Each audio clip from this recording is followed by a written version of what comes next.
di mana posisinya. Kalau masalah sepele jangan di bar 10. Kan gitu. Jangan di bar 10. Kalau masalah prinsip itu dulu tingkat 2 bicara gitu.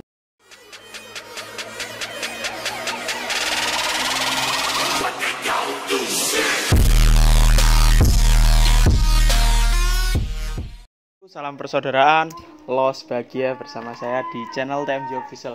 Oke, kali ini saya bersama saudara yang berada di wilayah Jember, tepatnya daerah Mayang, lokasi dekatnya pasar nopo? Iya, Pasar Mayang. Pasar Mayang. Mungkin dulur-dulur masih belum banyak yang tahu mengenai saudara pada malam ini. Oke, perkenalan dulu. Iya, Bapak. Saya nama Adim Sulaiman. Untuk disahkan untuk di PSAT saya disahkan 2005. Tahun 2005. 2005 tahun 2005 tanggal 19 Februari 2005. 2005. Luar biasa ya. Pun wis rada sepah, wis udah sepah lanjut usia masih tetap giat mengikuti latihan. Oke, kita korek atau kita gali informasi yang berada di dalamnya. Mungkin dulur-dulur semua penasaran siapa sih beliau sebenarnya. Oke. Mas nopo Pak? Pak Mawon nggih. Pak Adim. Pertama ikut latihan sih alasannya apa sih sebenarnya dulu, Pak? Saya latihan karena di PSAT itu kenapa bukan pencak silat? Di pertama singkatannya itu karena persaudaraan. Itu. Selain dari persaudaraan itu memang untuk bela diri saya. Untuk menjaga gimana takut ada apa di belakangnya gitu. Mulai latihan tahun berapa? Tahun 2003. 2003 disahkan. Ya, disahkan 2005. Berarti nggak ikut privat, Pak ya? Privat, walaupun saya sudah punya istri, seliting saya itu 5. Dengan pelatih saya juga banyak warga yang lain dijuluki Pendowo Limo. Pendowo Limo. Iya. Berarti nggak mau diikutkan privat ya. Walaupun ini sebuah apa ya? Sebuah motivasi bagi kita semua ya yang wes tua semangat, sudah sepuh masih semangat dalam giat berlatih. Nah, dan di situ Bapak Adim tidak mau ikut bareng-bareng privat. Maunya ikut reguler, luar biasa semangatnya. Iya. Terus anaknya apa juga ikut latihan? Anak saya tidak maksa ikut latihan, tidak ikut latihan. Karena kalau dipaksa bukan karena hatinya sendiri. Nanti kalau sudah jadi warga mungkin kurang enak. Okay. Jadi untuk PSAT semuanya jangan dipaksa untuk latihan, ikuti hatinya sendiri. Luar biasa. Ini tadi mengenai tentang latihan ya, kita mau menggali siapa sih sebenarnya yang berada di dalamnya. Ya, sosok Bapak Adim saat ini yang berada di depan saya ya. Kita gali perjalanan hidupnya mulai dari awal terus kemudian masuk di PSAT hingga saat ini. Oke, Bapak Adim bisa dijelaskan bagaimana sih perjalanan panjenengan dulu sampai sekarang, mungkin bisa diceritakan. Ini bukan di PSAT sudah ya? Iya, bukan di PSAT. Nanti kita masuk ke ranah PSAT nanti lagi. Iya, dulu gitu kehidupan saya memang dari nol. Saya juga dulu ikut ngernet taksi, dia juga supir juga. Akhirnya dari itu istri saya suruh jualan di pasar. Hanya di kaki 5 itu di trotoar. Saya waktu itu sudah kayaknya gulung tikar. Akhirnya saya dari nol lagi turun saya ke penambang pasir, tapi itu galinya di sungai. Di sungai, ya juga pasir juga batu gitu. Akhirnya berjalan sudah berapa tahun, akhirnya saya bisa jualan lagi, istri saya suruh di pasar. Kira-kira berapa tahun lagi ya, itu ingat tingkat 2 yang bilang kehidupan kamu itu waktu di tes jago.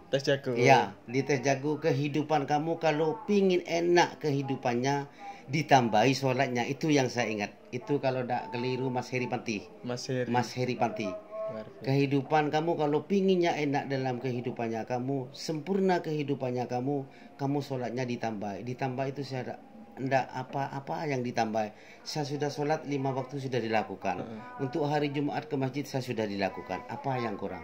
Ternyata saya di tahun berapa itu kalau disahkan, Jong, saya kira memang enggak ada apa-apa sih reaksinya. Sudah berapa tahun saya lakukan itu 2000 berapa ya? Lupa saya sudah dia saya melakukan ya sembarang lah untuk sholatnya itu, asalkan sholat itu 5 waktu, jangan Belum. itu yang terutama. Nanti kalau masalah lainnya itu percuma nanti. Iya. Kalau sholat 5 waktunya tidak dilakukan itu.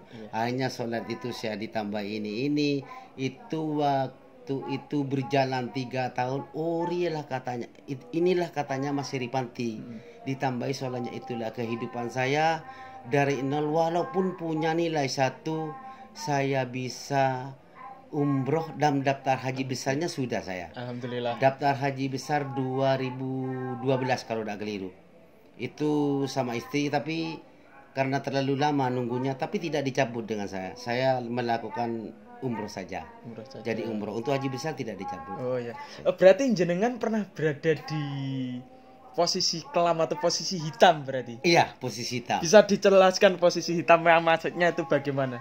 Kita untuk di posisi hitamnya maksudnya di kehidupan ya kayak itu tadi lah, Cong. Dari saya itu memang katanya 32, kamu kalau pingin hidup sempurna kehidupan ditambah sholatnya, itu saya melakukan sholat ya, sholat acet gitu, sholat duha itu saya lakukan. Ternyata berjalan berapa tahun itu saya ada peningkatannya. Alhamdulillah. Terus untuk saat ini bagaimana Pak, prospek ke depan jenengan, terus kemudian kok motivasi jenengan kok bisa umroh itu, motivasinya awal sendiri itu apa sih? Oh gini, saya bukan orang pintar, saya itu juga tanya pada orang pintar. Saya kalau orang sukses bertanya pada Pak Haji siapa lupa saya, Cih, kamu itu kehidupannya kok gini, apa kamu sudah berangkatnya dari tinggi? Tidak, saya dari rendah. Kok bisa gitu? Saya gini, dulu saya sebagai kuli, ya seperti kamu Dim gitu, tapi saya lakukan. Oh gitu, kamu bisa sholat, ya sholat ditambah aja, sama dengan tingkat 2 bicaranya. Jadi saya lakukan itu, akhirnya saya ada peningkatan lah, walaupun cuma nilainya 1 gitu. Nah gini Pak Adim, kita tadi bahas mengenai perjalanan panjenengan. Saya kira banyak hikmah yang kita petik di dalam perjalanan jenengan. Kita semua ini buat pembelajaran untuk netizen semua ya, warganet semua. Kita butuh belajar, karena apa? Tanpa belajar kita tidak mengetahui arah. Terus kemudian gini, untuk Bapak Adim sebenarnya saat ini usaha saya sekarang bisnis ban bekas. Ya, untuk istri tetap bekerja jualan di pasar di kaki 5. Di pasar sini berarti. Iya, di pasar Maya. Karena gini, Cong, untuk memang tanggung jawab seorang laki kan gitu. Tapi untuk sampingan, untuk penghasilan, istri harus dibelajari bekerja. Kalau sudah istri itu sudah bekerja, orang laki jangan diam. Karena istri itu bukan diciptakan dari tulang punggung, kan gitu. Diciptakan dari tulang rusuk. Jadi untuk sampingnya, kenapa istri saya dipekerjakan? Ya itu bantu saya. Cuma saya tidak diam, tetap bekerja, mencari penghasilan juga itu. Jadi dari satu sumber, kalau sudah 2 sumbernya, laki sama perempuan dalam keluarga, akhirnya ke belakang bisa besar air itu. Gitu. Berarti semua kegiatan Bapak Adim ini sama istri didukung 100% Pak ya? Iya. Alhamdulillah. Terus untuk ini saya mengenai bahas lagi masuk ke ranah latihan PSAT. Iya. Untuk istri sendiri sebenarnya dukung apa enggak? Dukung. Dulu kalau saya di latihan itu, kalau dulu ini memang agak kejam. Kejamnya gini, ya juga di latihan sering dipukul, tapi tidak apa-apa, itu bagus kok. Sering disambungkan, karena sering disambungkan saya sudah sadar. Disambungkan di PSAT biar tidak bertengkar di luaran. Kan gitu. Berarti Bapak pernah bertengkar di luar? Tidak pernah. Saya buat contoh yang bagus pada warga yang lain. Luar biasa. Tidak pernah bertengkar. Karena apa? Sekarang bukan musimnya orang takut sama orang. Benar. Orang bodoh pasti ada orang yang mempitari orang itu, kan gitu. Apa? Kita kan gini, Cong. Untuk semua orang tidak ada yang takut sama orang sekarang. Semuanya berani, kan gitu. Cuma ada warga kadang bilang, di PSAT dipelajari, bukan dipelajari menari atau joget, tapi dipelajari untuk bertengkar apa. Tapi kita lihat dulu pertengkarannya tuh di mana, kan gitu. Pertengkarannya di mana? Jadi seperti saya seorang penyanyi seumpamanya, saya menyanyi tapi tidak ada musiknya, seperti di jalanan, kan saya orang gila, kan gitu. Iya, harusnya gitu. Di mana posisinya? Kalau masalah sepele jangan di bar 10, kan gitu. Jangan di bar 10. Kalau masalah prinsip itu dulu tingkat 2 bicara gitu saya tidak tahu kalau prinsip. Itu karena sudah prinsip gitu. Iya. Kalau masalah sipil enggak saya. Terus istri bagaimana ketika jenengan latihan? Pernah nggak kan biasanya Saman bapak kerja terus nggak mikirin ini kok ditinggalin malam-malam? Oh enggak, istri saya pendukung sepenuhnya ikut di PSHT. Saya sudah merotol 2 kali. Merotol sebelumnya pernah ikut latihan? Pernah ikut latihan tapi merotol di Jambon gitu. Istri saya sempat dukung semuanya, penuh dukungannya. Tapi saya alhamdulillah di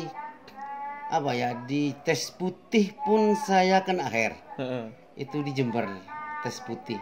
Ya gitulah, ya perasaan penuh. Dijejeri semua untuk yang lulus, dikasih sabuk putih, dikalungi sabuk putih, iya.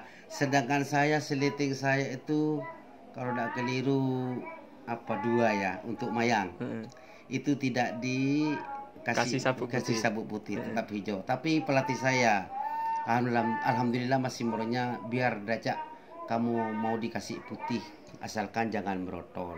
Nanti kalau di hair nanti tes ulang di Jember di cabang itu kamu pakai sabuk hijau gitu. Jadi tetap semangat latihan. Iya, luar biasa. Ini sebagai motivasi untuk kita semua ya. Berarti dulu gimana? Tes-tesnya juga sangat ketat berarti Mas Pak ya? Sangat ketat. Sangat ketat. Pukulan ramai kalau dulu. Tetap ramai pukulan. Terus gini Pak Adim. Saya ngomong-ngomong kan pernah banyak dengar cerita jenengan. Iya. Jenengan pernah berada atau pernah bekerja sebagai penyiar radio apa betul? Betul penyiar radio. Bisa dijelaskan gitu, kenapa kok masuk dulu gitu? Saya sama dengan juga sekarang sudah jadi warga. Dia selamat bekerja di Satpol PP sekarang. Itu kenapa kok siaran sendirian? Jadi saya ikut siaran itu acaranya Tombok Ati. Tombok Ati iya. Kirara, radio Kirara Tombok Ati. Religi gitu ya? Bukan. Kayak bawa tensi pantun gitu. Gitu ya, tensi pantun itu. Terus gitu saya bekerja sebagai tomotomin. Yang saudara yang satunya selamat itu Tomo, saya Tominnya. Oh, berarti kok ngelawak gitu, Pak? Kayak lawak gitu, iya. Pantun-pantunnya gitu sudah. Ramai sampai dia terkenal kira kala itu. Iya. Tapi saya gini, saya ini katanya orang ya lucu, saya kira ya enggak lah biasa gitu. Biasa. Dulu fan saya banyak yang datang ke rumah sini, juga di studio Kirara banyak. Berarti kasarannya ngomong dulu jenengan artis gitu. Begitu, kira-kira begitu. Berarti jenengan juga memiliki jiwa seni yang sangat tinggi berarti, Pak. Seni, ya ada. Mungkin bisa dikasih 1 pantun atau 2 pantun. Masih ingat mungkin? Oh iya. Gitu. Tapi Madura bahasanya. Iya, enggak apa-apa.